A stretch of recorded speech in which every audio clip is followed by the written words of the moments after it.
que está solo disponible para administración por vía inyectable en infusión continua, así como la dopamina. Preferentemente acción beta 1, si se hace dosis más alta puede llegar a tener efecto beta 2 o alfa también, pero mucho más marcada es la acción sobre beta 1. Entonces, principalmente acción inotrópica y acción cronotrópica es lo que tiene la glutamina. También tiene una vida media corta, por eso tiene que hacerse por vía endovenosa y en infusión continua. Se usa en casos donde principalmente hay falla de bomba, o sea, cuando el paciente está con insuficiencia cardíaca, pensamos que donde tenemos que actuar es directamente sobre el corazón. Acá la glutamina es principalmente la acción que tiene, es principalmente acción beta. Los otros pueden tener tanto alfa como beta, pero la glutamina tiene acción preferencialmente sobre los receptores de tipo beta.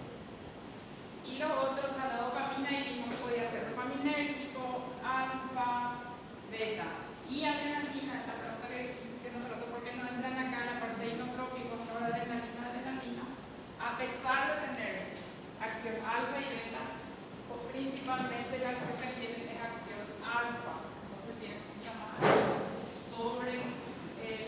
mucho más acción vasopresora. Por eso están en otro grupo de medicamentos. Que también se utilizan en la insuficiencia cardíaca en casos de shock. Acá la glutamina principalmente tiene acción beta, entonces su acción es principalmente inotrópica, puede tener acción también cronotrópica. No modifica mucho la presión arterial, incluso puede bajar a veces. El flujo sanguíneo renal no se modifica por lesiones principalmente en el corazón. El uso principal es para mejorar la funcionalidad cardíaca. Entre las reacciones adversas tiene efectos similares a la dopamina porque puede producir también aumento de la frecuencia cardíaca y también puede aumentar el riesgo de arritmia en un paciente. En cardiomiopatía hipertrófica también hay que usar con cuidado. ¿Por qué motivo? Por el mismo que se utiliza la dopamina con cuidado en pacientes con miocardiomiopatía hipertrófica, porque puede producir angina a esos pacientes, dolor de pecho.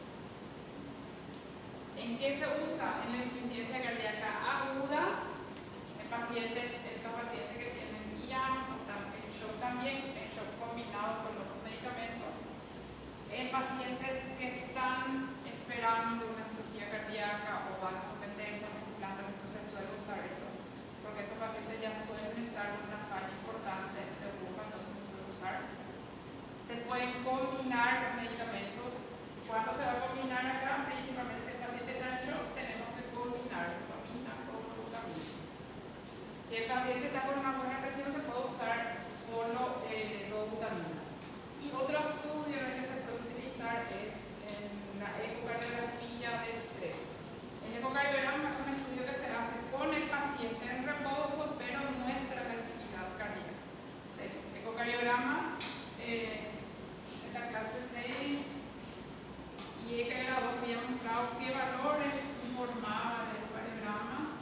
El ecocardiograma informa la presión de eyección del paciente, que generalmente es más del 55%, informa cómo están las válvulas. Eso el informe hace el cardiólogo que hace la ecocardiografía. Si hay una insuficiencia, si hay una estenosis, informa cómo está la motilidad parietal. Eso es de la pared del ventrículo izquierdo.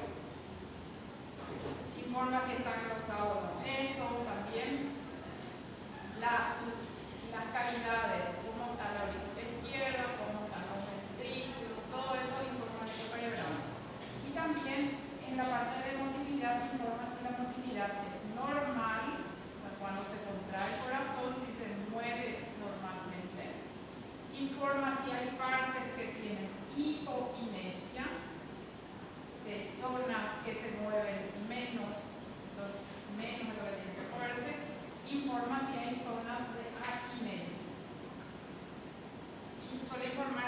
qué paredes del ventrículo se ven de esa manera. Hay casos donde los estudios no son tan concluyentes, se hace un ecocardiograma en reposo, no es concluyente, el paciente no sigue quejándose de dolor de angina o de dolor de pecho en algunos casos. El estudio que se suele indicar en pacientes donde hay duda de si hay una cardiopatía isquémica antes de ser tan invasivos suele ser la ergometría.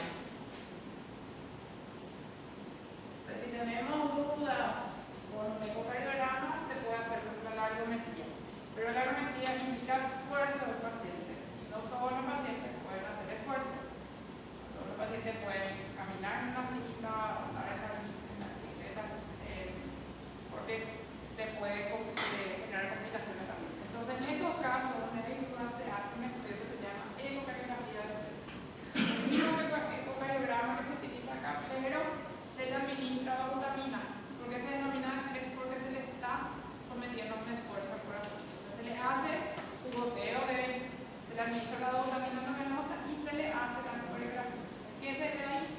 El ventrículo, esto que está acá, se ve cómo se mueve ese ventrículo y eso es lo que acá se informa. O sea, puede ser que en un ecocardiograma de reposo no se vea nada, pero cuando se le somete se aumenta el trabajo del corazón, puede ser que ahí sea evidente que una parte no se mueve bien. Entonces ahí se puede informar que esas son las líneas y entonces eso ayuda a hacer diagnóstico de una cardiopatía isquémica del paciente.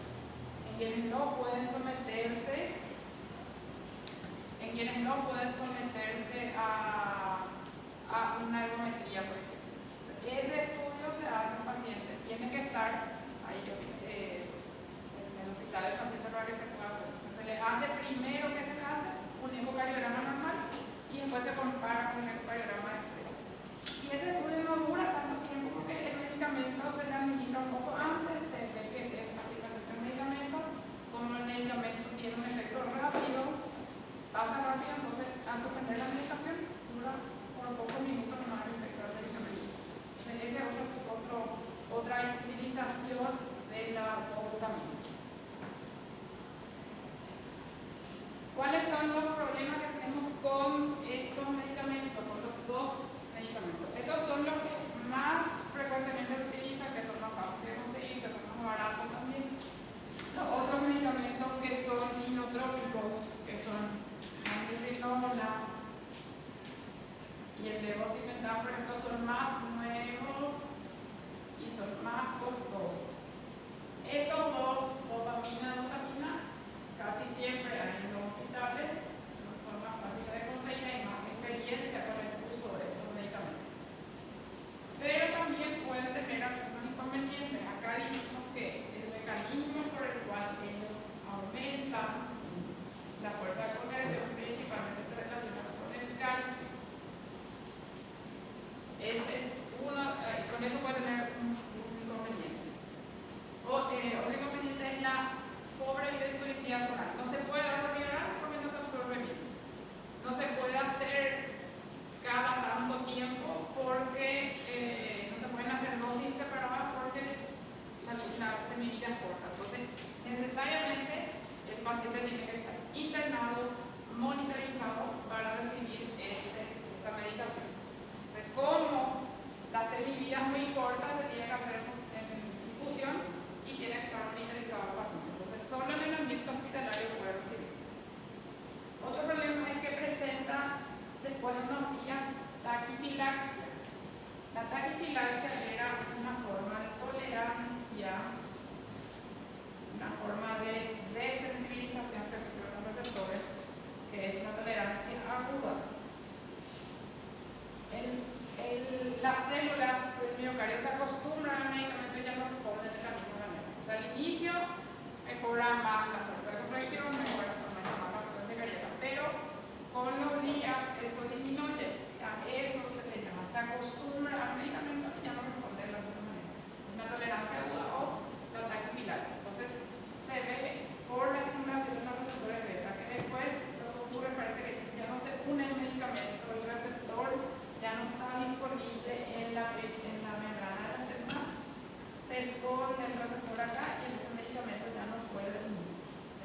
le aumente la dosis no va a mejorar la sintomatología del paciente. O sea, ahí son dos inconvenientes. No se puede dar al paciente que está en ambulatorio, no está disponible por vía oral, su semivida es muy corta, se tiene que administrar en infusión solamente y también presenta taquifilaxia.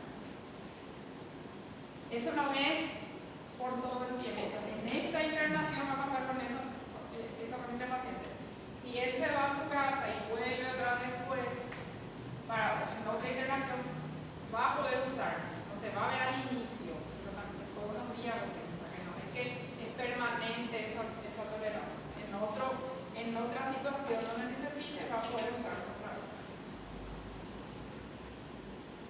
Si el paciente recibe beta bloqueante, porque estos medicamentos tienen acción sobre receptores beta, si el paciente toma beta bloqueantes, toma por ejemplo carvedilol, toma nebivolol, se necesita hacer dosis mayores para conseguir el efecto. ¿Por qué? Porque en la célula del miocardio los receptores beta ya están unidos al carvedilol, ya están unidos al nebivolol que está tomando el paciente. Entonces, para que haga efecto la dopamina o la glutamina, tenés que darle mayor cantidad de este medicamento, mayor cantidad para que compita con este medicamento. Porque el receptor bloqueante está unido con el receptor beta y aparece la dopamina o la glutamina. O sea, no es lo mismo dar a un paciente que no toma beta bloqueante, donde tiene todos sus receptores beta libres, que dar a un paciente que está tomando el medicamento y tiene los receptores beta ocupados por esta medicación. Entonces también es otra inconveniente. Después, otro inconveniente que tiene es que puede producir arritmias cuando se hace una dosis alta y necrosis, y esto generalmente se asocia, o sea, hay más riesgo de arritmias y de infartos por la administración de varios días de este medicamento o alta dosis. Y eso se cree que se relaciona con el aumento del nivel de calcio dentro de las células. Este medicamento se relaciona todavía con la concentración de calcio, pero este último se desarrolló y no necesita aumentar el calcio para tener efecto. Este sí necesita aumentar el calcio para ejercer su efecto. La dopamina también, y por último, o sea, el más nuevo que se desarrolló no está relacionado con eso, entonces este tiene menos riesgo de arritmia y de infarto. Pero estos dos, dopamina y dopamina, aumentan el riesgo de arritmia y de infarto del paciente. Se puede aumentar un poco la mortalidad en los pacientes.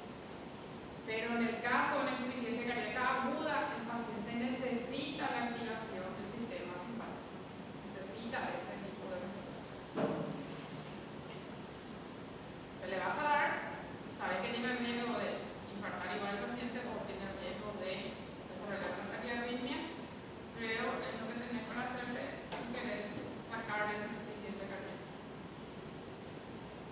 Esos son los inconvenientes con esos tipos de medicamentos.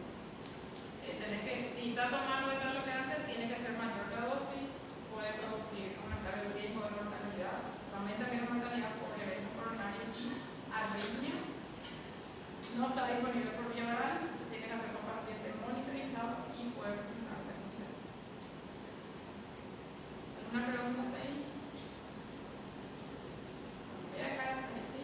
Bueno, nos faltan dos que vamos a ver en la otra clase, que son la trigonona y el neurocitona. Eso para la otra clase. ¿Está bien?